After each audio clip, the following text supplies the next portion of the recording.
Why 97.1% of diets fail. 5 hidden mistakes making you fatter.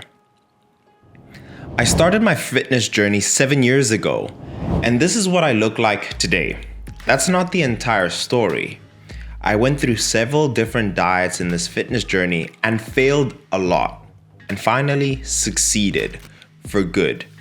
Through medical school, and today as a doctor, I've coached hundreds of clients who I now consider my friends. Over this span of time, I've pinpointed 5 hidden mistakes we have consistently made, and in a lot of the cases, made us fatter. I can almost guarantee that these are the mistakes you're making, and I'll be sharing the solution to these problems.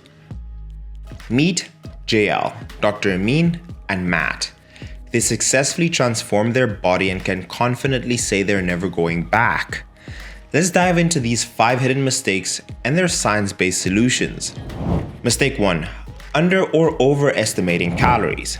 Meet my client Matt. When Matt reached out to me, he was already in the middle of his weight loss competition and he was on a low-carb diet, eating roughly 1,300 calories. I know that's super low.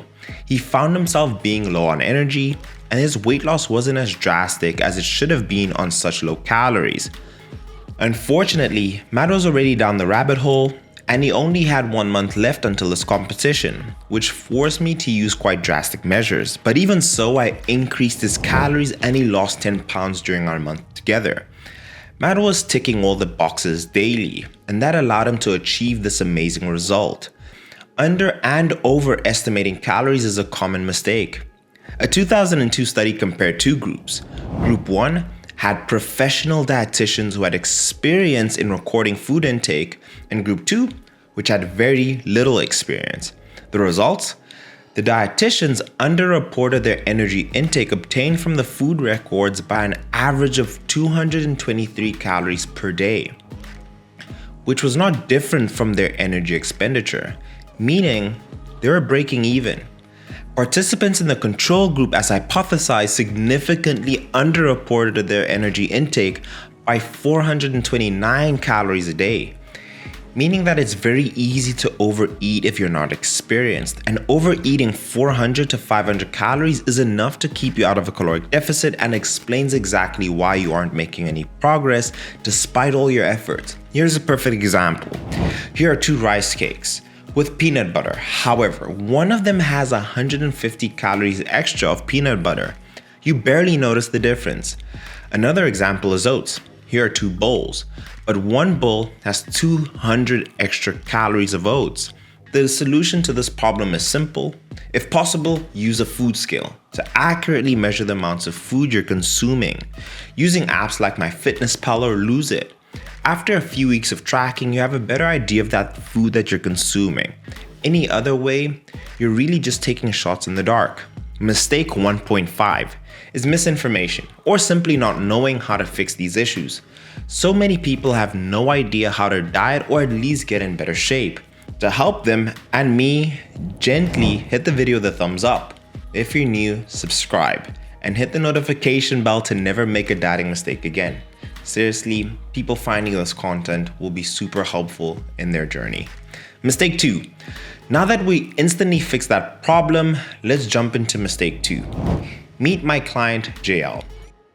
I was looking at trying to change my eating habits, and one of the things that I was addicted to was like sugary drinks and just a lot of fattier foods.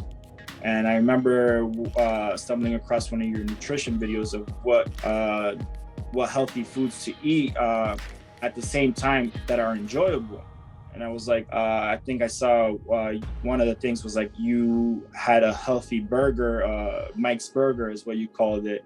Right. And I was like, wow, I can eat the foods I like and at the same time lose weight. That sounds incredible. Like, this is something that I need in my life. My best advice is to stay away from entire days of overindulging, but rather find healthier alternatives that make the meals you do love enjoyable and healthy. For example, eating Dr. Mike's Mac instead of a Big Mac. The goal here is to find a diet that you can stick to, so it's not a diet and just the way you eat.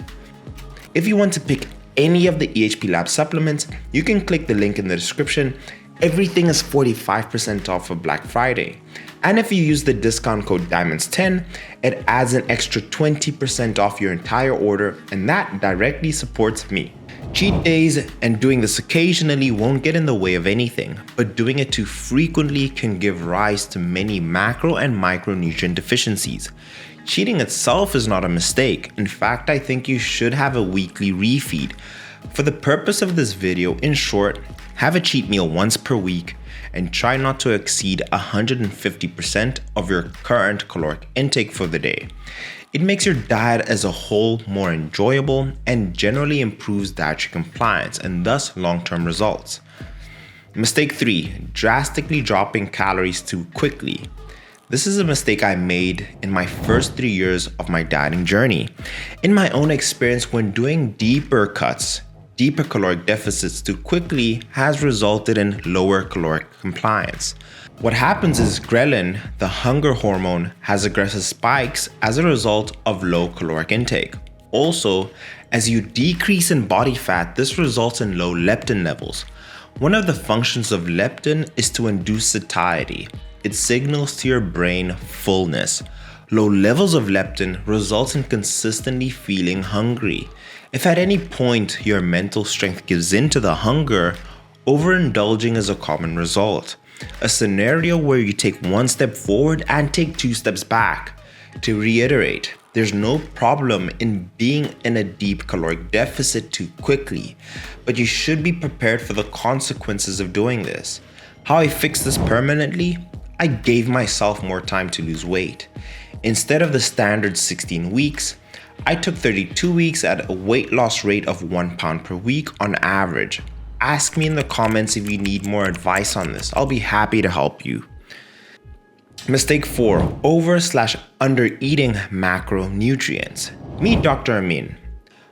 Rule number 1 of fat loss is energy balance. As you know, the energy balance is the relationship between the energy contained in the food you eat and the energy burned through physical activity. Every single controlled weight loss study conducted in the last 100 years, including countless meta-analyses and systemic reviews, have concluded that meaningful weight loss requires energy expenditure to exceed energy intake. Rule number 2, macronutrient balance. A macronutrient, or a macro, is any of the nutritional components of the diet that are required in relatively large amounts. That's your protein, carbohydrates, and fats, and minerals. This is important because we don't want to lose weight too quickly, we want to lose fat. Eat too little protein and you'll forever struggle to gain and preserve muscle. Eat too little carbs and you're going to have trouble building muscle and making progress in your workouts. Eat too much fat and you're going to have to dramatically reduce protein and/or carbohydrate intakes to compensate. So the perfect blend is enough protein to build and maintain muscle mass, carbohydrates to fuel your body through workouts, and enough fats to maintain hormonal homeostasis is the key. The solution, in my experience, is making sure you're hitting your macros. It'll give you better results. The more diligent you are, the better results you'll see. Very often people believe they're hitting their macros, but often eating double their fats or overeating carbs. The body has the tendency to store what they don't use. Rather track, save yourself the time and effort and money invested in dieting to guarantee the results. Mistake 5, too much cardio. And this is probably my biggest mistake. It is well understood that concurrent training, strength, and endurance can hinder your strength and muscle gains compared to just strength training alone. This was shown in a research done by Jacob and colleagues. In the graph, concurrent training had diminished effect on size as compared to strength training alone. Studies have also shown that the duration of cardio sessions impairs the strength and muscle growth. That being said, it's not that cardio impairs muscle growth, but too much cardio can provide a negative effect. The old too much of a good thing is a bad thing. 2 factors we're to consider when building our own routine: the duration of individual cardio sessions, the total amount of cardio done each week, and a few tips of how to go about it is 1, always train before cardio. If your primary goal is to maintain or build muscle and then lose fat, If possible, separate your sessions of cardio and training. Personally, I've gone as far as doing 7 sessions of cardio for 1 hour at the peak of competition prep. I accepted that I'd lose some muscle, but my primary goal was to come in the best condition, as shredded as possible. For the person who wants to look good on the beach, you can get away with 30 minutes of cardio daily, granted that your diet is in check. And if I'm being honest, there's so many more mistakes I've made in my past, as well as ones I've experienced with my clients. Until you address them adequately, you'll always find yourself having to overcome these obstacles in terms of reaching your own personal goals. I want to know in the comments down below, which experiences do you think is making it difficult for yourself?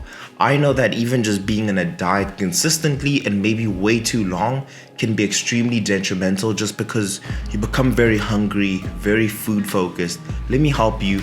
Comment down below and let me know. But if you did enjoy the video, hit it with a huge thumbs up. I greatly appreciate it. Subscribe if you're new, and I'll see you guys in the next one. Peace.